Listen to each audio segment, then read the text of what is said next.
I think one really underestimated factor is also the aspect of joy. Like, So, welcome to the movement routine and air tracker part of our week. This is going to be the first time that we're going to run through this with Maren. And what we're going to be doing is I'm going to be asking Maren for tips mostly. And then I'll just show how you'll be able to download the bundle to create your own movement plan and routine and set up your own AI tracker. So, this is not going to be like a in depth going into every single step of the tool because this is going to be adapting to your chosen movement style or sport, as well as the way that you want to use it in your daily life. So, this I would say is even like optimistic that most plans die by week two. My plans usually die by like hour two, maybe. And there are obviously like quite a few reasons. I'm really curious to hear, Maren, like what you see and hear from people that you work with. What are the main reasons that people make an exercise or movement plan and then they don't stick to it? I can definitely say from my own experience that the core issue is related to like not really finding like the internal motivation to keep going, if that makes sense.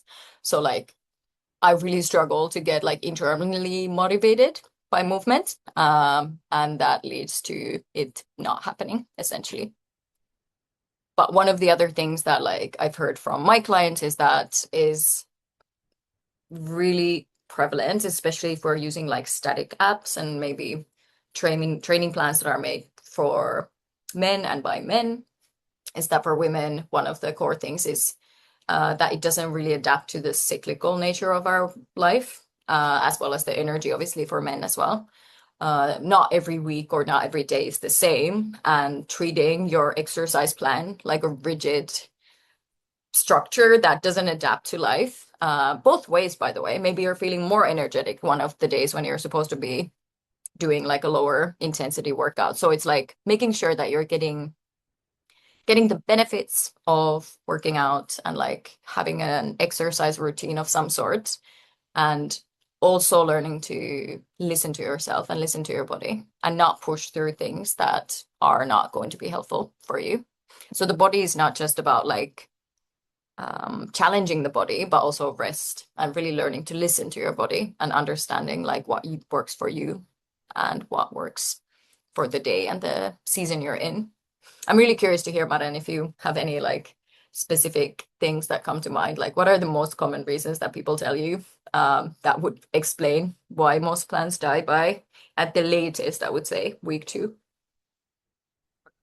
I think one really underestimated factor is also the aspect of joy. Like, I feel like many people force themselves into a sport, and I think the most typical example is the gym. And then they go to the gym and maybe they have a plan or like a vague goal, or they just know they need to do something, right? But if you don't enjoy it, it's going to be really hard to stick to it. I mean, I don't want to bash the gym if this is what you love doing. This is of course totally fine, but for me, I find the gym super boring. Like I totally understand why people like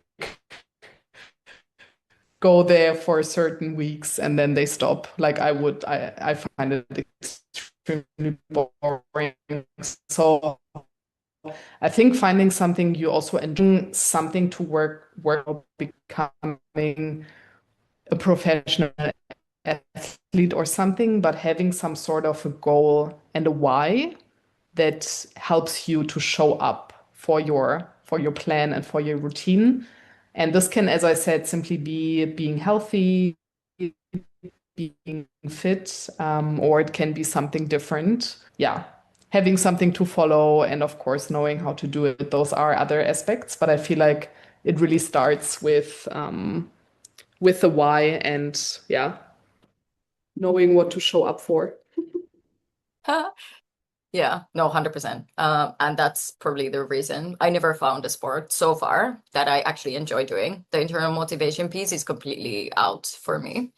I always have to force myself. Like there's not really any type of exercise that I do because I actually genuinely feel joy doing it. So that's something that resonates hard with me. So this is not going to be 2 hours. This is going to be much, much shorter. But what you're going to hopefully leave with is a movement plan built for your real life, which is going to be in the form of the bundle that you will be able to fill in yourself. And that bundle also has a tracker aspect to it. So you make the plan, obviously, first thing. But then what you're going to have after that is obviously going to be a daily, weekly routine and check-in system so that you can keep checking in with your own chosen path that you will build in the first place after. And I realized we didn't do an intro. You probably all know Maren. She's a CrossFit coach and going to be focusing on like mostly postpartum, but obviously I think you also coach other like non-postpartum people. And while she is obviously coming from the CrossFit background, she has a lot of experience in like all types of sports and movement in general. So I'm really excited to have her insights here for all of us to kind of learn from. And if there's something I can say about Maren, having like been in her orbit and known her for 3 years plus now, is that if there's something that I notice is that you have managed to find the joy in movement. Like it looks like and feels like the day that you don't go to the gym is a worse day than the one that you do. So that's something that I always like admired a lot 100%. about you. Yeah. And just Okay. yeah, thank you so much. And to add to that, before I started with CrossFit, I was actually doing horseback riding for 8 years, which is something I think you don't even know. And I also used to dance. And I went to the gym for many years. So I do, yeah, have quite a different background in sport. And eventually CrossFit was the one thing I enjoyed the most. Yeah, no, I didn't know that. That is so funny. I mean, I used to play golf. I don't think that's also something that people know. I used to play golf, which honestly, I actually do quite enjoy, but I just didn't quite find the company engaging enough because golf is a long time to, like when you're playing golf, you spend like 5.5 hours with someone. So you want it to be someone that you want to spend 5.5 hours with on the field. But yeah, that's so cool. I didn't even know that. So yeah, this is essentially what Maren already mentioned. So like what belongs in a routine that lasts, intention, joy, constant progress. And this is something that we talked about before. So it's like you can't keep repeating the same thing forever and improve. So when you are creating and building this system, you make a plan today, but obviously it's going to change when your exercise routine or your movement progresses. What is going to be hard today is not going to be hard for you in, I don't know, a week or 30 days or 90 days or a year. So you really do need to have this like constantly progressing and evolving system that you feed into the experience that you have with your routine, because otherwise it's very common to kind of plateau and just like stay on one level of exercise, and at some point it just stops being helpful and useful. And also it gets boring, I would assume, at least for me it does. And then the thing I mentioned, which is about the cycle and season. So obviously, all of us who live in seasonal countries know that, like on a dark day in the middle of winter, your energy is not the same as in a sunny day during summer. So that and the cycle are two things that obviously change as well. And one thing that is going to be really interesting also to think about is that while we're building this AI coaching plan and tracking, that there are obviously also things where you do need a human coach, not only like necessarily video, but like to do sports, whatever it might be, whether it's yoga, whether it's CrossFit, whether it's horseback riding or golf. There is technique that is very subtle and you do sometimes really benefit and need someone to actually look at your form, see how you're doing things, and correct you. Because worst case scenario, obviously, if you're doing things wrong, you will end up hurt and damage your body. So just to remember that while AI can hold certain things and it can keep you accountable to a level, there are things that really require a human coach as well. Especially in the beginning, I would assume, like just to get things right. Because like lifting things in the wrong shape, for example, like you can properly damage yourself over long term, or even just doing it once. So just to remember that there is really a space for a human coach in all of these practices. And that's also something that Maren can probably speak to a bit more. What would you Yeah. say is like, where does the human coach aspect benefit a person the most? Well, I guess in many aspects, but one thing that comes to my mind straight away is one thing that's really, really important next to what you said in terms of form. So this, yes, also really important, is also knowing if you had injuries, for example, right? What also not only like I don't know, maybe I've already been doing sports before or I've already been training, but also like for how many years, like all those things that, you need to know about someone when they come into the gym. And this is why, I mean, I don't want to say CrossFit is the best thing, but this is what I love so much about CrossFit, because when we coach a group, we always have to ask everyone who's there if they had injuries. And the nice thing is also that you can adapt any workout to any fitness level. And this is really what I want to emphasize. Again, it's not about becoming a professional athlete. It's not about, lifting super heavy. It's about finding your level and your way of doing things. And for that, it is really important. The more you know about a person, and I do believe that this is where it's powerful to have a human coach by your side as well, is to really understand, okay, maybe this person is in menopause, or she had a knee surgery, or she has issues with her back, or she's 4 months postpartum, she had a C-section, whatever it is. To know those things about a person, because a plan, yeah, needs to consider that, of course, and a human coach can go more in depth in terms of, yeah, looking at those things. And then, as you said, I think the form is probably the second most important thing, is really explaining someone how to do something, and then, yeah, seeing how they do it and correcting where necessary. Yeah, for sure.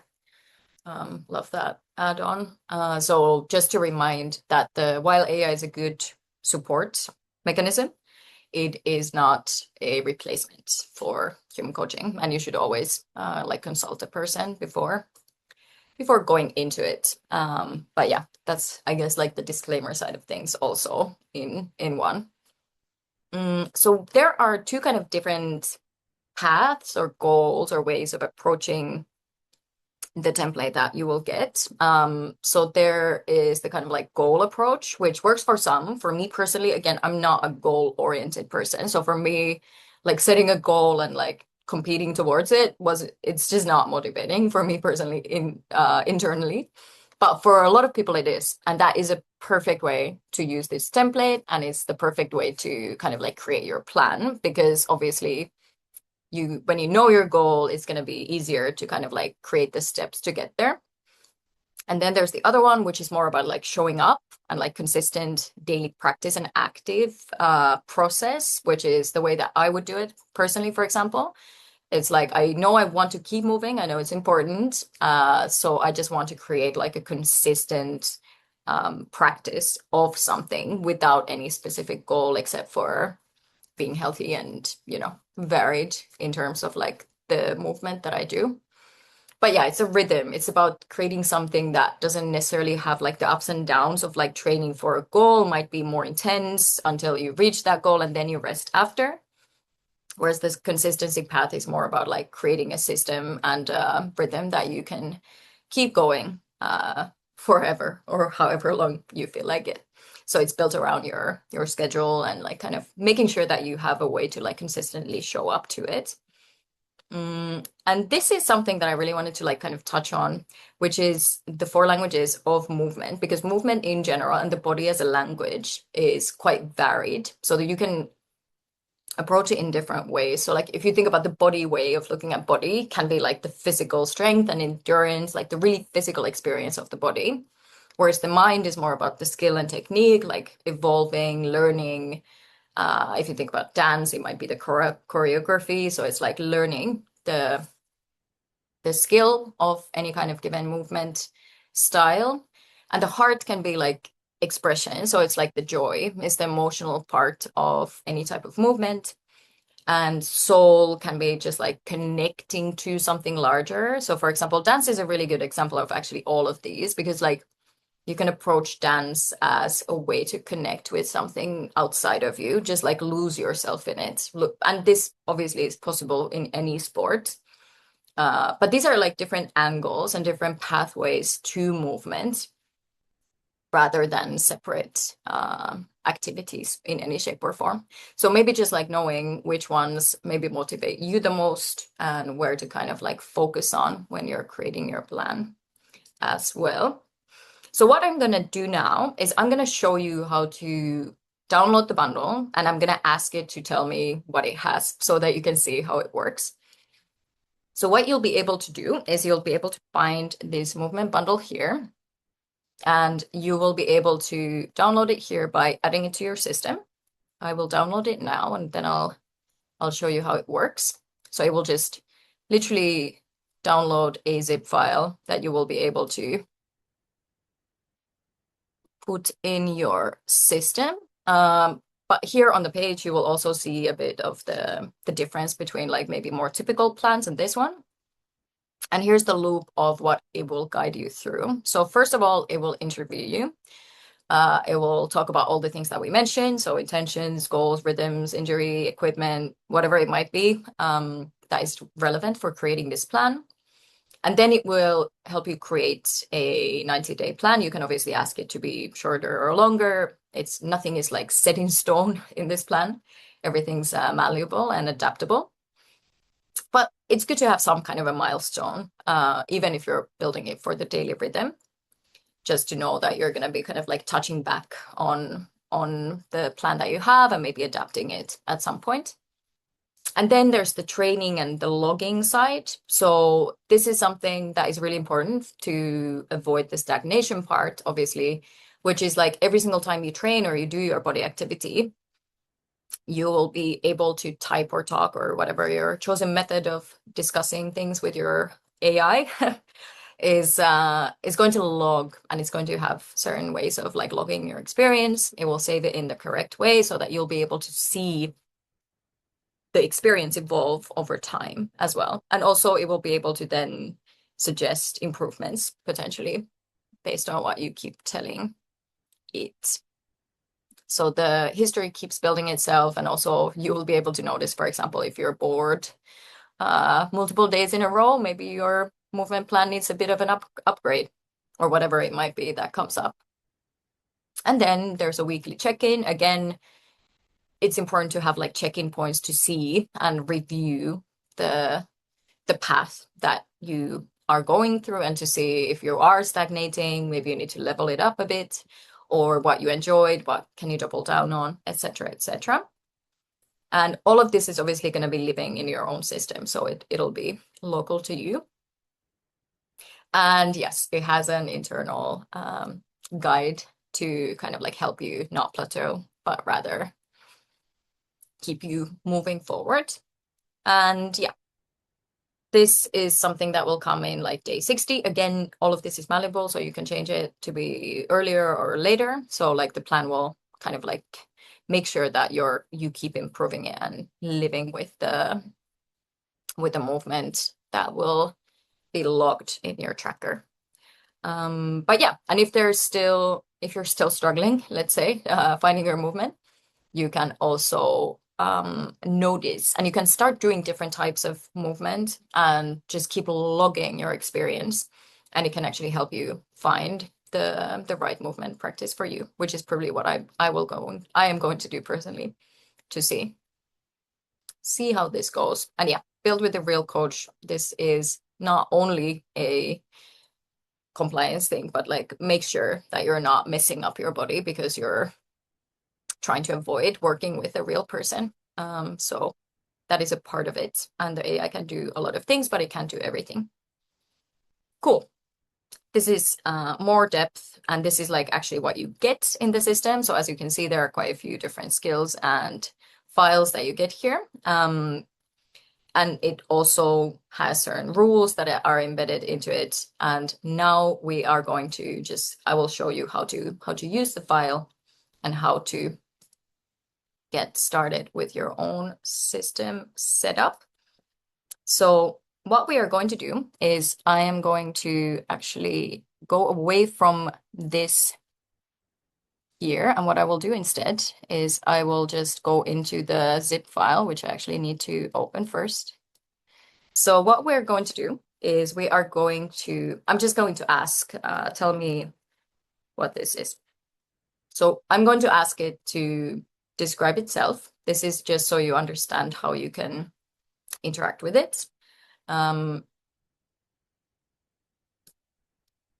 we have the guidelines here. So what it will do is it will actually help you download the pack, and it will really help you kind of like go through everything that's in there. And then it will start with the onboarding / coaching part to begin with.